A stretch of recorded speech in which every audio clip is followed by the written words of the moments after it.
Europe 1, 7h12. Les points de vue sur l'actualité, c'est maintenant sur Europe 1. Le Zoom Éco, Nicolas Barré. Bonjour Nicolas. Bonjour Maxime. Alors on croyait, en tout cas on avait cru comprendre qu'il n'y aurait plus de hausse d'impôts l'an prochain, mais ce n'est pas exactement ce que dit le ministre de l'économie Pierre Moscovici. Il a reconnu ce week-end que la pression fiscale risque encore d'augmenter en 2014. On avait mal compris Nicolas ? Eh bien je préfère vous prévenir tout de suite Maxime, les hausses d'impôts ne sont pas terminées, alors soyons précis, il n'y en aura pas de nouvelles d'ici la fin de l'année, mais il y en aura l'an prochain, certaines sont déjà connues. La baisse du quotient familial par exemple va alourdir l'impôt d'une partie des ménages de 1 milliard d'euros. D'autres hausses d'impôts sont probables mais pas encore arrêtées, il y a de fortes chances que les cotisations pour les retraites de base augmentent, après celles des retraites complémentaires. Et puis on parle aussi d'une taxe sur le gazole ou sur les gros contrats d'assurance vie, donc oui, il y aura d'autres hausses d'impôts l'an prochain. Et après, promis, c'est fini ?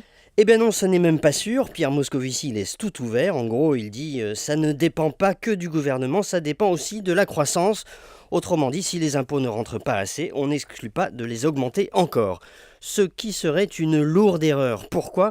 Eh bien parce que depuis un peu plus de 2 ans, les gouvernements, Fillon d'abord puis Ayrault, donc droite et gauche, ont plaqué 60 milliards d'euros d'impôts nouveaux sur une économie fragile et même aujourd'hui en récession. Il est évident qu'il faut arrêter cette spirale qui étouffe l'activité. Et est-ce que le gouvernement en prend le chemin ?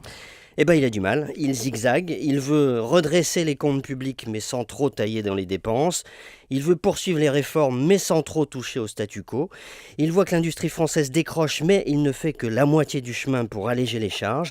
La situation économique française, extrêmement préoccupante, exige autre chose que l'eau tiède au goût de hausse d'impôts qui nous est servie actuellement.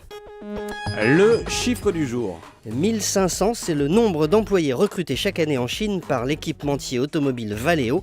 La Chine où Valeo emploie déjà 12 000 personnes dans 22 usines et qui deviendra l'an prochain son premier marché. Valeo en Chine, le Zoom Éco d'Europe 1 matin. Merci Nicolas Barré.